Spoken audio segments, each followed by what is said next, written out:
تو آگے وزیر خزانہ صاحب کہیں جی یہ نہیں ہو سکتا, IMF نہیں مانتا, تو پھر آپ لوگ کیا کریں گے؟ آپ نے تو ابھی جو ہے نا وہ گھنگرو توڑ دیے ہیں ناچ ناچ کے. تو اب اس پریس کانفرنس کے اوپر بھی ان کو گھنگرو جو ہے وہ توڑنے چاہیے, کہ جس طرح میاں صاحب نے یہ پریس کانفرنس کی بند کمرے کے اندر PTV کو بلایا, ان کا کیمرہ مین اکیلے آیا, کیمرہ سیٹ کیا اور باپ بیٹی نے پریس کانفرنس کر دی. تو پھر آپ جانتے ہیں کہ پریس کانفرنس تو بیچارے سب TV چینلز کو چلانا ان کی مجبوری ہے, سب نے چلائی.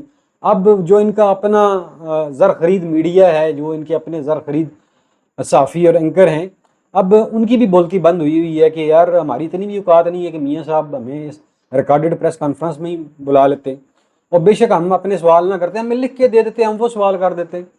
لیکن میاں صاحب میں اتنی بھی جرت نہیں تھی کہ اپنے میڈیا کو بلاتے اور ان کو لکھے ہوئے سوال دیتے. ہو سکتا ہے نا بعض دفعہ انسان کی غیرت جاگ پڑتی ہے, کہیں ایسے نہ ہو کہ کسی اینکر کی علامت ہار کے اوپر غیرت جاگ جائے اور وہ مجھ سے ایسا سوال کر لے. تو میاں صاحب اس حد تک ڈرے ہوئے ہیں کہ اب انہیں پریس کانفرنسز بھی بند کمرے میں ریکارڈ کر کے بھیجنی پڑ رہی ہیں, اس لیے کہ انہیں پتہ چل چکا ہے کہ اب ہمارے دن گنے جا چکے ہیں, ہمارے پاس مہلت کم ہے. اور اس پریس کانفرنس کا جو دوسرا بیانیہ تھا, اس میں انہوں نے اس دفعہ ایک نیا راگ الاپا ہے. پہلے تو وہ ہمیشہ اپنی گورنمنٹ کو ان کو گھر بھیجنے کا جو قصوروار ٹھہراتے تھے, وہ جنرل فیاض حمید کو یا جنرل باجوہ کو ٹھہراتے تھے. آپ ان کی ماضی کی جتنی پریس کانفرنسیں ہیں وہ اٹھا کے دیکھ لیں. اس دفعہ جی انہوں نے قصوروار جو ہے وہ ججز کو ٹھہرایا ہے, اور ججز کو بڑا سخت پیغام دیا ہے کہ جی ہم آپ سے نبڑ لیں گے. تو ججز کو بیسیکلی مورد الزام ٹھہرانے کا مقصد یہ تھا کہ اسٹیبلشمنٹ کو یہ پیغام دینا تھا کہ جی ہم اچھے بچے بن گئے ہیں اور ہم اچھے بچے بن کے رہیں گے. ہماری حکومت اگر چلی جاتی ہے یا نہیں بھی جاتی تو ہمیں نہ چھیڑا جائے, ہم آپ کی تابعداری کریں گے, ہم آپ کے تابعدار ہیں. اگر حکومت چلی بھی جائے تو ہمیں اتنا کشن دیجیے گا, اپنے دلوں میں ہمارے لیے تھوڑی سی ہمدردی رکھیے گا. اس دفعہ انہوں نے اسٹیبلشمنٹ کے اوپر کوئی پوائنٹ آؤٹ نہیں کیا, اسٹیبلشمنٹ کے اوپر تنقید نہیں کی, بلکہ ججز کے اوپر کی ہے جی, یہ ان کا کہنا تھا. اور دوسری طرف یہ جو 14 روپے بجلی سستی کر رہے ہیں, اچھا ایک اور چیز جی, 700 ارب روپے جو ہے نا وہ عوام میں بانٹنے کے لیے تیاری کر رہے ہیں جی, سولر پلیٹس کی شکل میں, کہ ہم پنجاب میں جو ہے وہ 700 ارب روپے کے سولر پلیٹس دیں گے تاکہ لوگوں کے بجلی کے کم ہو سکیں. اب دوستو یہ جو 700 ارب روپے کے سولر پینل لگنے جا رہے ہیں, اس میں ابھی تک تو خبر نہیں ہے, لیکن خبر آ جائے گی. یہ جو آپ کو یاد ہوگا کہ میاں صاحب پیچھے چائنا کا دورے کے اوپر گئے تھے, اس وقت بھی ہم نے خبر دی تھی کہ یہ جو دورہ ہے یہ دورہ بیسیکلی سیاسی دورہ نہیں ہے, یہ تجارتی دورہ ہے. اور اس دورے میں میاں صاحب یہ خبر تھی کہ سولر پینل کے اوپر بات چیت کر کے آئے ہیں, اور آپ دیکھیے گا کہ کن کن لوگوں نے اس ٹینیور میں سولر پینل چائنا سے امپورٹ کیے ہیں. اب جن لوگوں نے وہ سولر پینل امپورٹ کیے ہیں, یہ خبر چند دنوں میں آ جائے گی, یا اس کے اوپر انکوائری ہونی چاہیے. یہ جو 700 ارب روپیہ پاکستانی عوام کو ہی دینے کی بات کی جا رہی ہے, اس میں کیونکہ یہ کوئی بھی ڈیل جو ہے نا یہ فائدے کے بغیر نہیں کرتے ہیں. یہ پبلک کو کوئی بھی جو فائدہ دیتے ہیں نا, اس کے پیچھے پہلے یہ دیکھتے ہیں کہ ہمارا اپنا کتنا فائدہ ہے, ہمارا اپنا کتنا مفاد ہے.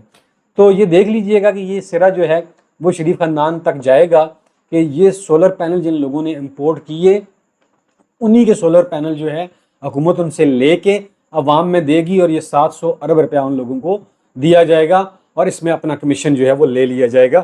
اور دوسرا عمران خان کی یہ بات کرتے ہیں, تو عمران خان کا مقابلہ آپ کہاں کر سکتے ہیں؟ آپ کو یاد ہوگا جب کرونا آیا تھا تو واحد عمران خان لیڈر ہے جس کے دور میں لوگوں کے زیرو بل کے اوپر زیرو لکھا ہوا آیا تھا. کیا زیرو لکھا ہوا آیا تھا؟ پوری دنیا کہہ رہی تھی کرونا میں ہم یہ نہیں کر سکتے, عمران خان نے یہ کر کے دکھایا تھا. پاکستانی قوم کے بل 0 آئے تھے کرونا میں, یاد ہو اگر آپ کو. تو انہوں نے جو وعدے کیے تھے کہ 300 یونٹ تک اور 200 یونٹ تک بل ہوں گے, تو اس کا کوئی بل ہی نہیں آئے گا, سرے سے بل ہی نہیں آئے گا. وہ وعدے کہاں گئے مریم صاحبہ اور بلاول بھٹو صاحب؟ وہ وعدے آپ کے کدھر گئے؟ وہ وعدے صرف الیکشن کی حد تک تھے. کیا عوام کو آپ بیوقوف سمجھتے ہیں؟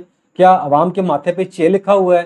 اب عوام آپ کی ان چالوں میں نہیں آنے والی, آپ کا بیانیہ عوام میں نہیں بکنے والا, آپ جتنا مرضی زور لگا لیں.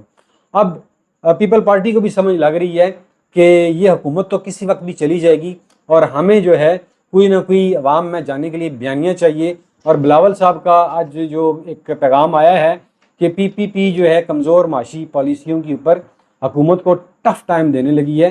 دوستو اس کے پیچھے بھی یہی راز کار فرما ہے کہ پی ٹی آئی کو بھی یہ پتہ چل چکا ہے کہ اس حکومت کا ٹائم تھوڑا ہے، معیشت ان سے سنبھل نہیں رہی ہے، سیاسی حالات ان سے سنبھل نہیں رہے ہیں، سیکیورٹی کے حالات ان سے سنبھل نہیں رہی ہیں، تو لہٰذا کسی وقت بھی اس حکومت کا بستر گول ہو سکتا ہے۔ تو اس سے پہلے ہمارے ہاتھ میں کوئی تو چیز ہو، کوئی تو منجن ہو عوام کے سامنے بیچنے کے لیے۔ تو پیپل پارٹی کا یہ جو آج کا بیان ہے کہ کمزور معاشی پالیسیوں کی پر ہم حکومت کو ٹف ٹائم دیں گے، بیسیکلی یہ بھی اسی طرف اشارہ کرتا ہے کہ اب دونوں کا منجن نہیں بک رہا، دونوں کا ٹائم قریب آ چکا ہے اور کسی وقت بھی یہ گھر جا سکتے ہیں، کیونکہ اس وقت پاکستان کے حالات اس قدر خراب ہو چکے ہیں کہ لوگ مہنگائی کا کیا رونا روئیں، بجلی کے بلوں کے لیے لوگوں نے گھروں کا سامان بیچ دیا، اب گیس کی باری ہے تو گیس مل ہی نہیں رہی ہے، جو ملتی ہے تو وہ اتنی مہنگی ملتی ہے کہ لوگ افورڈ ہی نہیں کر پا رہے، لوگوں نے گھروں کے زیورات تک بیچ دیے، بجلی کے بلوں کے اوپر لوگوں کے خاندانوں میں جھگڑے پڑ گئے جن کے مشترکہ میٹر لگے ہوئے تھے۔ تو یہ تو حالات انہوں نے اس ملک کے کر دیے، سنیچ کے اوپر یہ حالات پہنچ چکے ہیں۔ تو اب ان کی پریس کانفرنسز جو ہیں ان میں یہ بیانیے کی تلاش میں، لیکن ان کو بیانیہ مل نہیں رہا ہے۔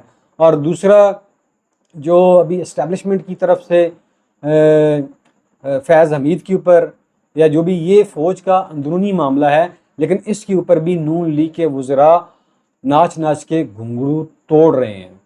وہ کبھی کہہ رہے ہیں جی کہ فیض حمید وعدہ ماغ واف بن گیا، کبھی کیا لمبی چوڑی، اور پھر جو ڈپٹی جو آئی جی جیل خانہ جات کو گرفتار کیا ہے، ڈپٹی سپرنٹینڈنٹ جیل محمد اکرم کو گرفتار کیا ہے، وہ بھائی عمران خان کے کمرے میں اتنے کیمرے ہیں کہ آپ سوچ بھی نہیں سکتے، اس کے کمپاؤنڈ کے باہر بھی، اور وہاں جیمرز ہیں، تو اس سے بھی ان کی ہوا نکل چکی ہے، انہیں پتہ چل چکا ہے کہ یہ چیزیں اس سائڈ پہ نہیں جا رہی ہیں۔